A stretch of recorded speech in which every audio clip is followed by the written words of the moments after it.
Victory over Superman was only the beginning of Aquaman's rise to power. Uniting the world's oceans under the banner of Atlantis, Aquaman had a controlling interest in the planet's ecology and economy. His influence did not escape the attention of the world's multinational corporations, who looked to end his reign. Villains lured by the promise of big money to assassinate the King of Atlantis pursued him relentlessly. But Aquaman's popularity served him well. The world's citizens rose up in anger against those who would quell Aquaman's influence. The threat abated, a groundswell of support began for a united Earth under Aquaman's command.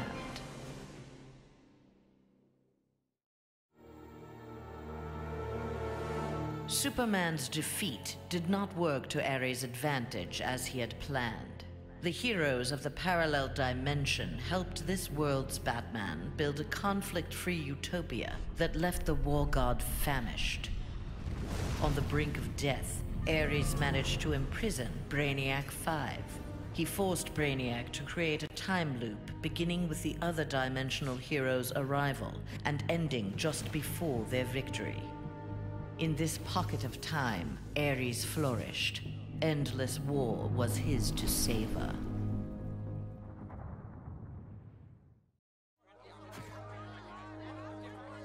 Following the battle to liberate Earth, Batman learned that Luthor had bequeathed his massive fortune to Bruce Wayne. He now had the means to rebuild Gotham and Metropolis. The city's residents, inspired by their hero's efforts, adopted the slogan, "We are Batman." They contributed countless hours to their community's renovation and crime prevention. The Batman of old would have stubbornly assumed these tasks alone.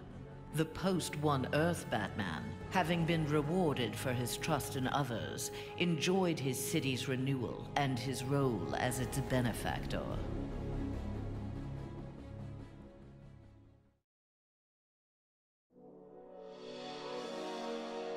At last, Superman had paid for what he had done to Catwoman. Feigning allegiance to his regime had cost Selina her beloved Batman and her best chance at happiness. Pride and anger kept her from attempting reconciliation with Bruce Wayne, but his inspiring reconstruction of Gotham and Metropolis fostered in her a desire to remain close to him. Until she was ready to approach him again, she did her part to keep Gotham's streets clear of crime. Nascent underworld organizations had both the Bat and the Cat to fear.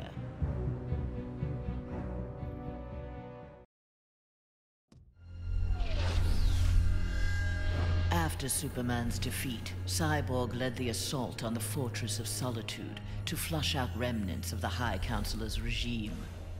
The fortress was well defended, the battle intense. Cyborg was forced to use unfamiliar Kryptonian tools to make repairs to his damaged cybernetics. Enhanced with the alien technology, Cyborg found he could communicate with Superman's androids and order them to apprehend the opposition. With his army of super androids, Cyborg will bring justice to the world.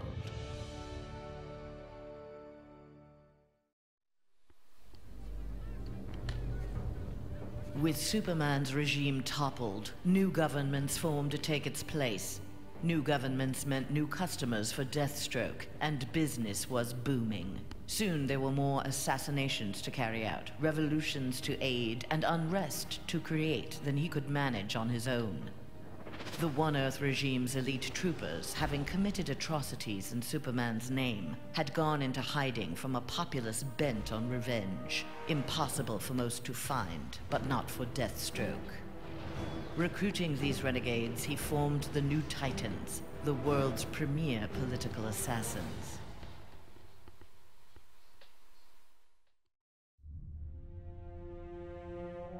Free of Superman's control, Doomsday eradicated the remaining metahumans. He then manipulated technology in the abandoned Fortress of Solitude to terraform the Earth. It soon resembled prehistoric Krypton. At last, it felt like home. After a few years of exterminating humanity at his leisure, however, Doomsday needed a challenge. Having assimilated Superman's ability to fly, he headed for a nearby space sector. He had heard rumors of an opponent worthy of his attention, a Cesarian mercenary with a taste for violence. Doomsday was eager to meet this Lobo in battle.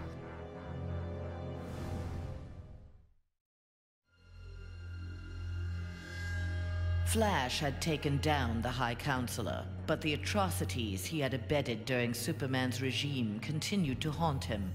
His shame eventually drove him into exile. Whether wishing to make further amends or simply unable to stop himself, Flash continued to use his powers in the pursuit of justice. Rumors of a mysterious red streak of energy that would set upon and incapacitate criminals circulated throughout Central City. While only some deduced his true name, most felt gratitude and affection for the new hero they called the Ghost.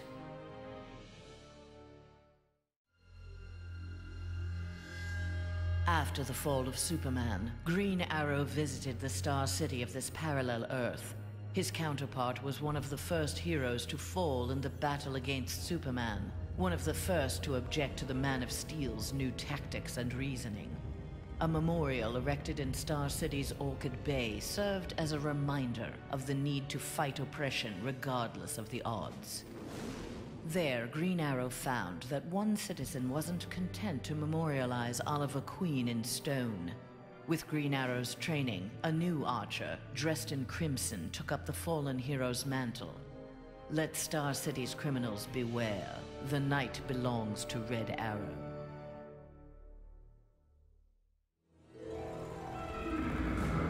The defeat of Superman filled Harley with confidence. She knew what she was capable of and knew what she wanted. She traveled to the Visitor's Earth and freed the Joker from prison. Returning to her world, they married in a ceremony that set Gotham ablaze. At the reception, the cake-cutting ceremony took a gruesome turn. As her new husband playfully mashed her face into the cake, years of abuse took its toll. Something in Harley snapped. She used the ceremonial knife to slash Joker's throat. Still wearing her wedding gown, Harley now resides permanently in Arkham Asylum.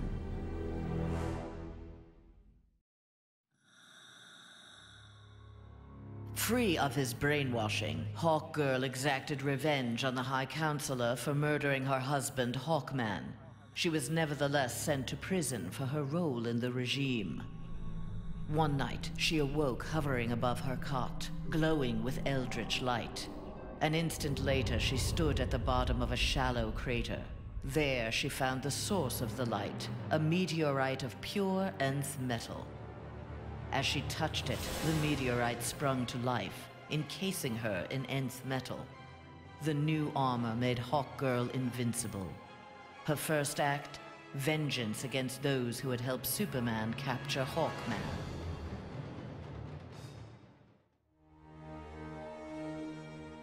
Though he had failed to elevate the Joker clan's status, Joker was convinced a similar organization could be successful in his dimension. Joker used a series of devastating terrorist acts to frighten the populace, then convinced the more gullible among them that he was the path to security. The new Joker clan soon had millions of members worldwide and committed regular anti-government attacks, wreaking havoc on the global economy.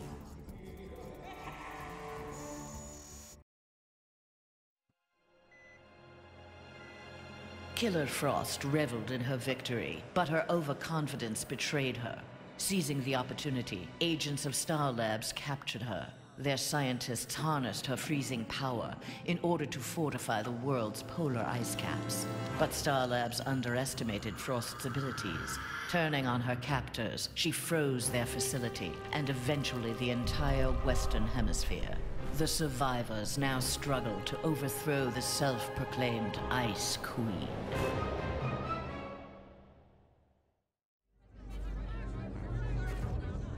A win against this world's Superman was greatly satisfying, but its aftermath would be sweeter still.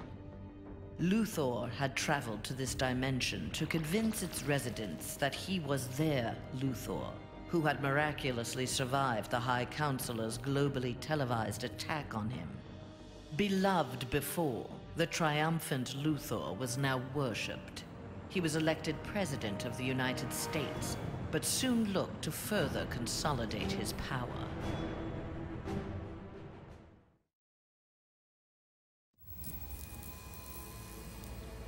Nightwing had beaten his former boss, Superman, in single combat. Not even Batman had done that.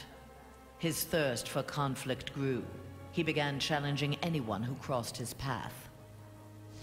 Nightwing's belligerence eventually drew the attention of Sinestro. His corps was always in need of new recruits, and the young humans seemed able to inspire great fear. Sinestro had his suspicions confirmed when a yellow power ring found its way onto Nightwing's finger.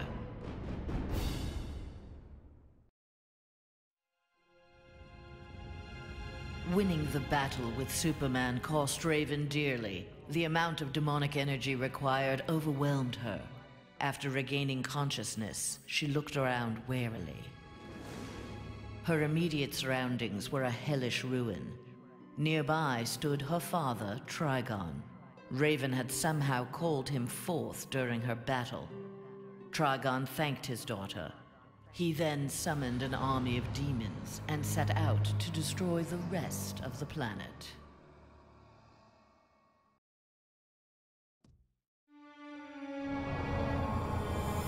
Following the events in the parallel dimension, Shazam's fellow heroes returned home.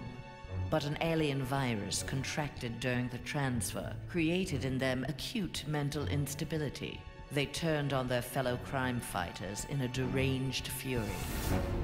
Alone and desperate, Shazam shared the power of the Word with his adopted brothers and sisters.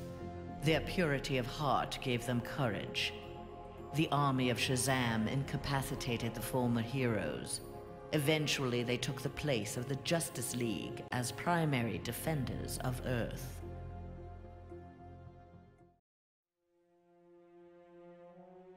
The battle over, Grundy eluded capture and returned to his swamp to heal his wounds. During regeneration, Grundy found he could channel the elemental force of the Red. All animal life would bend to his rule. His increased power also allowed him to resurrect the long-lost Grey Force. Now, instead of ruling Earth's creatures, he could simply destroy them. After defeating the world's heroes, Grundy turned Earth into his version of paradise. He now rules over a gray and lifeless planet.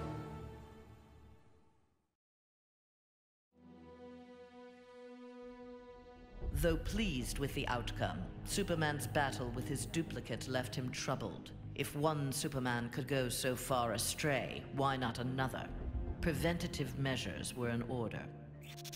After much discussion with his fellow Justice Leaguers, Superman ingested a remote-release kryptonite capsule. At any sign of instability, the kryptonite would permeate his body, killing him. The question of who could trigger the device was solved democratically. Each week, a different Leaguer would take possession of its remote control. Only Batman was denied a shift.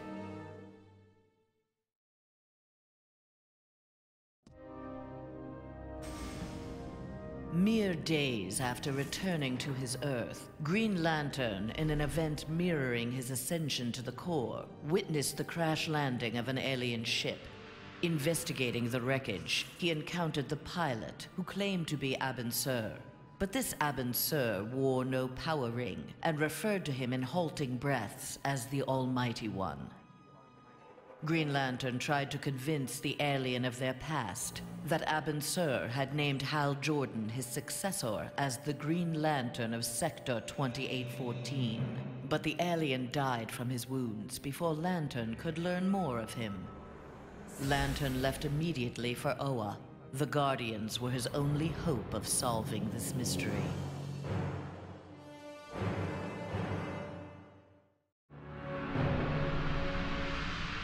When Superman's One Earth regime proved to be a failure similar to his on Korrigar, Sinestro retreated to deep space to ruminate on its demise. Fear had long seemed the most powerful of the emotions with which to bring order to the universe, yet it had not been enough.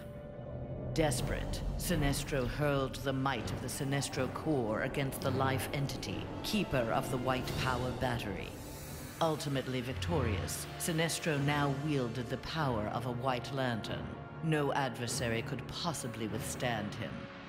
The light of the Green Lantern core would be the first he would extinguish.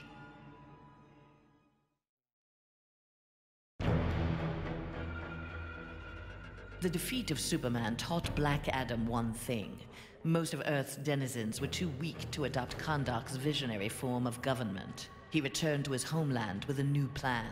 Combining their energies, Black Adam and his Empress Isis created a mystical barrier around Kahndaq.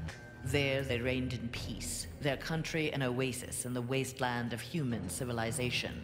A true oasis once Black Adam had destroyed all other life on Earth.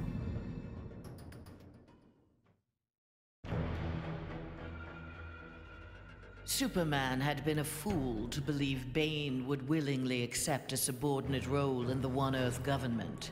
With the High Counselor out of the way, true leadership could begin. Bane found in Sinestro and Black Adam inspiring examples of ruthless, absolute authority. They reciprocated his regard for their talents. The three former villains regained control of the planet and formed a ruling triad that would be uninterrupted until the next phase of Bane's plan.